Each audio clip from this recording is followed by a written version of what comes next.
Okay, this is my second attempt at this video after my capture card blue screened my computer.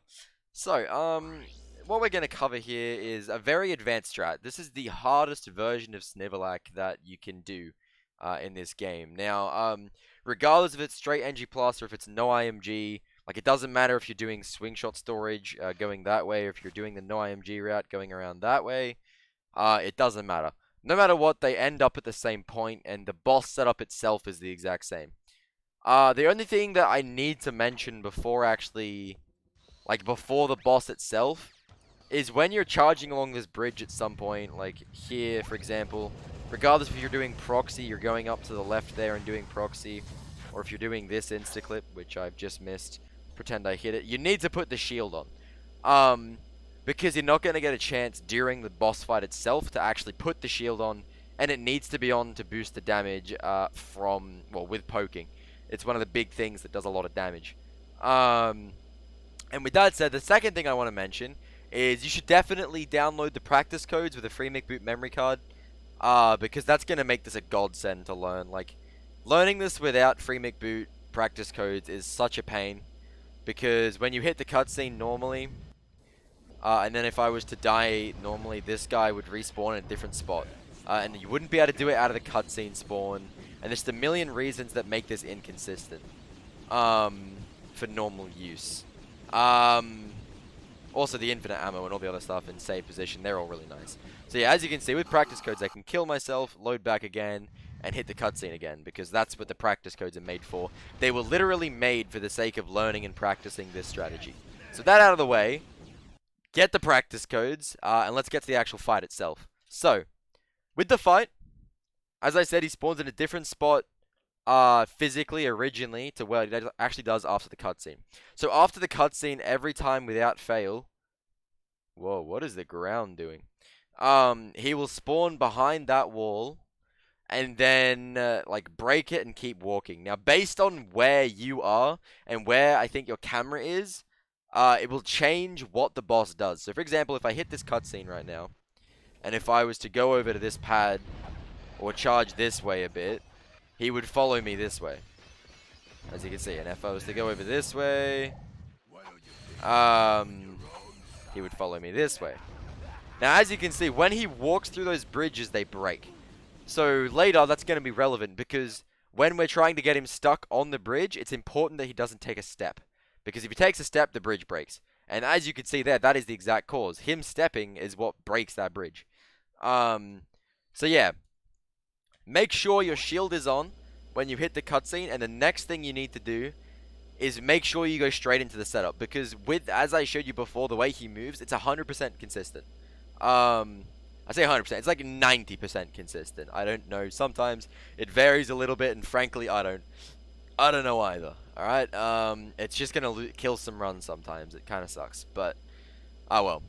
So, because he moves consistently based on Ratchet's position and your camera, it means you have the same amount of time every time, but the time you have is not very much for this strat. You really don't have much of a time window. So, if I show you, I'll just show you the route really quick.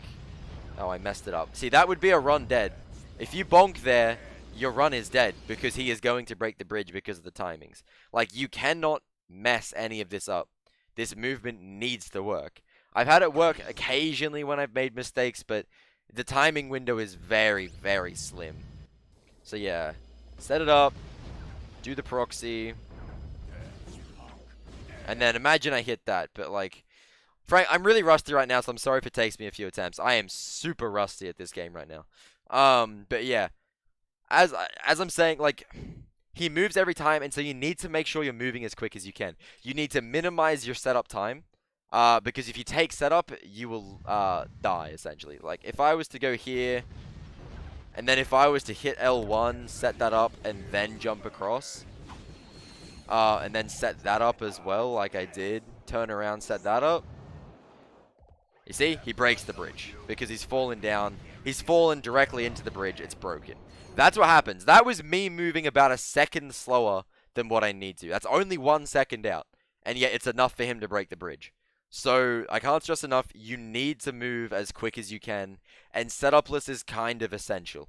So yeah, let me show you again. So pull the camera to the side instantly, strafe, and then proxy up. Ledge grab is actually fine. Okay, never mind, unless he shoots you. Actually, let me just show you the movement itself. So, yeah. So you're going to pull the camera to the side, and then you're going to hit strafe and take like a couple of steps left. Your camera's going to be facing this angle. And now with these proxies, I'll actually kill myself and explain it without the boss.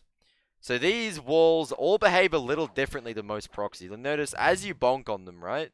Or just before you bonk on them, there's a little height boost. So if I hit this proxy correctly, you'll notice that unlike most proxies, Ratchet's animation doesn't start directly from the ground. The proxy animation actually starts from a little bit up. That's because just before you bonk, it height boosts you just a little bit. So both of these proxies, this first one on this wall and the one up there, you need to actually throw the decoy a little later than with most proxies, else you're not going to get it. So yeah, so as you can see, a little later than usual. The proxy doesn't actually start until like there, up on the wall a little bit, which is very different to most proxies. So with that said, let me show you again. So proxy, spin to avoid the ledge grab, and then basically look straight back. As you go up that first proxy, what I tend to do is I rotate my camera slightly. I'll rotate it clockwise. And then with that, I set it up in a way that I can then just pull Ratchet hard back. That way my angle's reasonably consistent. And that puts me, as you can see, roughly in line with this.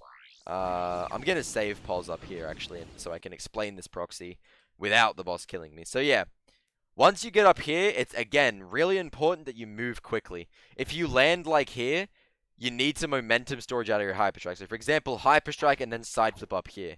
Because if you need to take steps, you've taken too long, and there is a 90% chance he's going to break the bridge. So yeah. But like the other proxy, this one is another one where you kind of bonk on it a little bit. Although where you would bonk, it's a little later. It height boosts you before you start the proxy. If I show you that, you can see there the proxy started a bit higher. I think technically this is possible with a single proxy. Let me try that really quick. Maybe not. You could maybe make that work, but there's no point. So yeah, with this one, the main thing is that your decoy angle onto the slope, unlike some proxies, needs to be dead straight. Whether, like, I'm not necessarily saying you need to start dead on. You can do it from there. But if you do that, you're making it harder on yourself because you need to then do a decoy directional change into the wall. And so the easiest thing to do is to just be as straight on as you can. That's why if you see me land here, I then take the single jump up here, because that's as much as you have time to set up. If I land further over here, I may take a single jump and then set upless it, which you can learn to do, but as you can see like that, you often lose height easier when you have to do that. I don't 100% understand why being dead on, like perpendicular, controls the height as much as it does, but I don't know. That's kind of just my knowledge on it. So yeah. Be as parallel as you can for this proxy. Even starting with a little height boost doesn't hurt. Because if you start too close, you don't actually get the little height boost. I think it's related to the charge boot speed. You need to have a certain amount of charge boot speed before you actually get the height boost. So yeah, make sure you're starting from far enough back that you have full charge boot speed. Should be going, like, that should be a thing that I don't have to say, but just in case I'm saying that. And then for this proxy, essentially what you need to do, you need to hold forward with the decoy throw. So as you throw the decoy to proxy up, you hold forward. And then you instantly start, after you've done the proxy, you then start holding L1, mashing square, and holding straight back. So I'll show you holding forward. Okay, frick, goddammit. Holding forward, mashing square, straight back. So if you've done in Up Your Arsenal Metropolis proxy, I'm pretty sure it's similar to this. I personally can't do that, but it looks similar. So basically, you hold forward up, and then you hold L1, mash square to swing the wrench back, and then double jump back on top. So let me demonstrate as such. So it's as simple as, so remember, throw the decoy a bit later so you get that height boost. Let me demonstrate. If you're doing that, you're throwing the decoy too early. That decoy timing would have worked for most proxies in the game, like Notak, Uzla, the first Snivelak proxy. Like, for all of that, that would work. But for this proxy, it needs to be a bit later. So as you can see, I'm basically on the wall by the time that I'm actually hitting circle to throw the decoy. So yeah. Up. Okay, let me try this again. Mash square and back. Sometimes you don't get height. Usually I think that's because you're not holding, like, mashing square fast enough. I think the height loss happens because you've hit square like a frame or two late. In which case you just weren't mashing. Or you were, like, late, you were holding sideways or whatever. So it needs to be decoy, dead forward, and then wrench, hard back. And then, after you've made it up here, you need to just jump and then basically L1 because turning is slow. But yeah, so just single jump L, like, 1. Sometimes you'll actually be able to turn during the double jump. So yeah, you kind of turn like that. And then the important thing is the moment you land, you need to charge. Basically, wherever you are along here, you will hit the bridge. Even if you're like here, you can kind of like decoy to the side, but because of the width of this thing that you're proxying off, if you're doing the setup correctly and holding hard back and then turning like that, you will always be in line with the bridge, no matter what. And it's important, the moment you land, you need to just be mashing R1. So let me show you. So it should look like, so proxy, alright, I needed to land there and then down. Now the next thing is you need to throw the decoy to cancel so that you drop quickly, because if you let it go a little bit longer, because again, whether or not the boss, the same way where you're standing dictates where he moves to, your height dictates his hover, and how high he hovers, and if he's hovering above the bridge, stuff like that. So you need to, after you've charged back, if the camera would like to work for me. After you've charged back, so obviously a normal charge looks like that. You'll hit this side of the bridge. If you do that, he's probably going to break the bridge. And what you need to do is you kind of just decoy like that, so you drop. It doesn't look like a huge difference, but it ends up being about, you hit the ground half a second to a second sooner, and hitting this bridge that much quicker means that the guy's going to drop sooner, and that gets the timing right so that he won't break the bridge. I can't stress that enough. This is all about timing. It's think of it as like a cycle, and you need to beat the cycle, essentially. And it's a very tight cycle. So yeah, decoy down. And then the big mistake I've made with this in the past, I would say most people, but no one else has really done it, is that I've gone to switch to the hover bomb too soon. Now you notice, because of weapon lag here, it's one of those spots where weapon lag means that when you're in the quick select menu, it's more quick select lag, the input of direction you do, even though it should just be for the weapon, it will actually apply to ratchet as well. So if you go like that, for example, yes, it's meant to just be pulling out the hover bomb, but you've dropped here. This might be recoverable, but quite often you drop to, say, here, and the run's dead. There's nothing you can do to save it if that happens. It's just dead. So yeah, you need to decoy, and then wait like half a second, and then hover bomb. By the time you get hover bomb out, the guy will land here, and you'll be right in daisies. So yeah, with all that, that's when we can get to actual poking.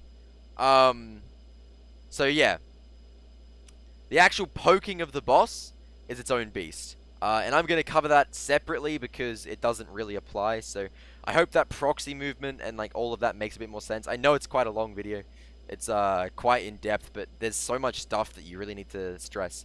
It's beating the cycle.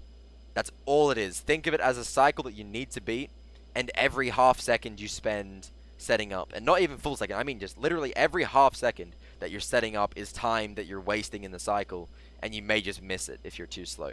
So set upless, and yeah, you'll be good. Hope it's useful.